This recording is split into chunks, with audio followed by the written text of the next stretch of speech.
गणतंत्र दिवस 2026 की रिहर्सल परेड के दौरान भारतीय सेना की ताकत और तकनीकी क्षमता का भव्य प्रदर्शन देखने को मिला।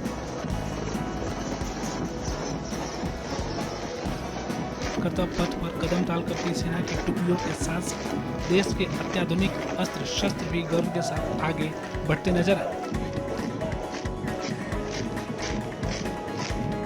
इस रिहर्सल का सबसे बड़ा आकर्षण रहा इंडियन आर्मी के आधुनिक हथियार और रक्षा प्रणालियां जो भारत की बढ़ती सैन्य शक्ति की कहानियां बयां करती है। परेड में सबसे पहले नजर पड़ी आकाश मिसाइल सिस्टम पर, जो भारत की स्वदेशी वायु रक्षा क्षमता का मजबूत प्रतीक है।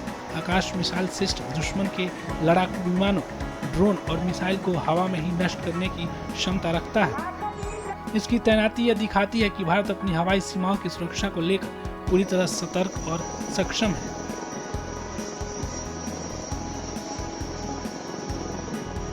आकाश मिसाइल की असल परीक्षा भी ऑपरेशन सिंदूर में दिखाई दी थी। इसके बाद परेड में सेना के आधुनिक ड्रोन सिस्टम ने सबका ध्यान खींचा। ये ड्रोन निगरानी, खुफिया जानकारी जुटाने और आधुनिक युद्ध में निर्णायक भूमिका निभाने के लिए तैयार किए गए हैं।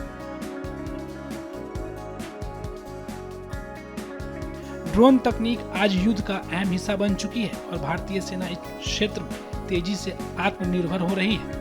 रिहर्सल परेड में बख्तरबंद सैन्य वाहन, आधुनिक संचार प्रणाली और लॉजिस्टिक सपोर्ट यूनिट्स भी शामिल रहे।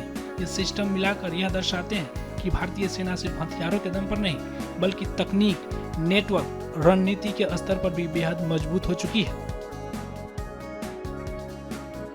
इंडियन आर्मी के इतिहास में पहली बार ऐसा हो रहा है कि किसी भी एक नई बटालियन जिसको अभी रेज हुए बहुत कम समय हुआ है और उसको ये मौका दिया जाए कि वो कर्तव्य पथ पर रिपब्लिक डे परेड पर तथा साथ में आर्मी डे परेड पर एक ही साल के अंदर मार्च करें।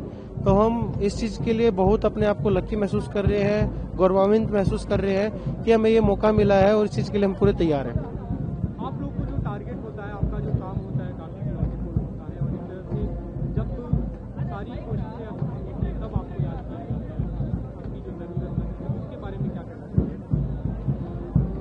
हमें जिस तरह का टास्क हमें दिया जा सकता है, हमें उसी तरह की उसी कड़ी चुनौतियों की ट्रेनिंग दी गई है और हमें इस हिसाब से ट्रेनिंग देके इस हिसाब से काबिल बनाया गया है कि हमें जो कोई भी टास्क मिले, चाहे वो किसी भी टेरेन में हो, किसी भी एरिया में हो, किसी भी परिस्थिति में हो, हम उसको सक्सेसफुली एग्जीक्यूट कर सके और सक्सेसफुली कंप्लीट कर सके।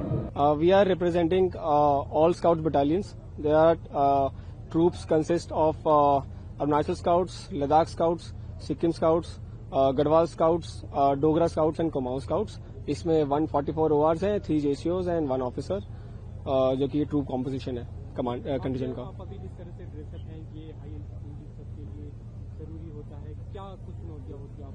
ये जो आप देख सकते हैं, ये इसको ECWCS, ये स्पेशल क्लोथिंग है, इसको 3 लेयर सूट भी बोलते हैं। इसमें 3 लेयर्स आती हैं और हमने RI बूट्स भी पहने हैं। ये पूरा किट हमें सब जीरो टेम्परेचर एरियाज में काफी मदद करता है और ये जो RI बूट्स हैं, ये हमें फ्रॉस्ट बाइट से बचाता है।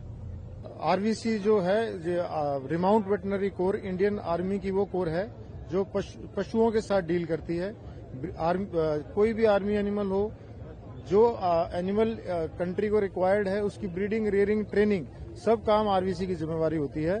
तो RVC पहले डॉग्स के लिए और हॉर्सेज, म्यूल्स के लिए फेमस थी, लेकिन धीरे धीरे टाइम के साथ में जैसे जरूरत महसूस हुई ऑपरेशंस के हिसाब से इस संस्था ने, इस ऑर्गेनाइजेशन ने अपने आप को इवॉल्व किया है और दूसरे जो क्षेत्र हैं, जैसे कि ये ड्रोन्स की को न्यूट्रलाइज करने के लिए रैप्टर्स की ट्रेनिंग हो, हाई ऑल्टीट्यूड में वहीं के रहने वाले झंस्कार पोनीस की जो लद्दाख में यूज हो रहे हैं उनकी ट्रेनिंग हो, या बैक्टीरियन कैमल्स जो वो बर्फीले रेगिस्तानों में पाए जाते हैं उनकी ट्रेनिंग हो, उन सबको ट्रेन करके और उनको जब अपने आप को उन्होंने प्रूव किया तो इस RVC कंटिजेंट का हिस्सा बना के आज आम जनता के दिखाने के लिए, इसी वजह से लोगों का इनमें इतना इंटरेस्ट भी आप देख पा रहे हैं, क्योंकि ये सब चीजें हम आदमी को देखने को नहीं मिलती है। और जब ये पता चलता है कि इंडियन आर्मी इनको यूज कर रही है अपनी ऑपरेशनल और लॉजिस्टिक रिक्वायरमेंट्स के लिए, तो हमें बहुत खुशी होती है कि हमारी जो मेहनत है, हमारे जो सोचने का, जो हमारे सीनियर्स का विजन था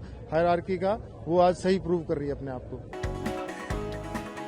गणतंत्र दिवस का यह रिहर्सल केवल एक अभ्यास नहीं, बल्कि दुनिया को यह संदेश है कि भारत अपनी रक्षा जरूरतों को स्वदेशी तकनीक और आधुनिक सैन्य सोच के साथ पूरा करने में सक्षम है।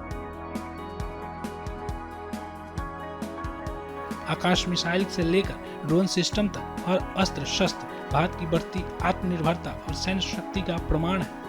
जब 26 जनवरी को यही दृश्य पूरे देश और दुनिया के सामने आएगा, तब ये परेड सिर्फ शौर्य का प्रदर्शन नहीं होगी, बल्कि भारत की सामरिक ताकत और भविष्य की युद्ध क्षमता का आत्मविश्वासी ऐलान भी होगा।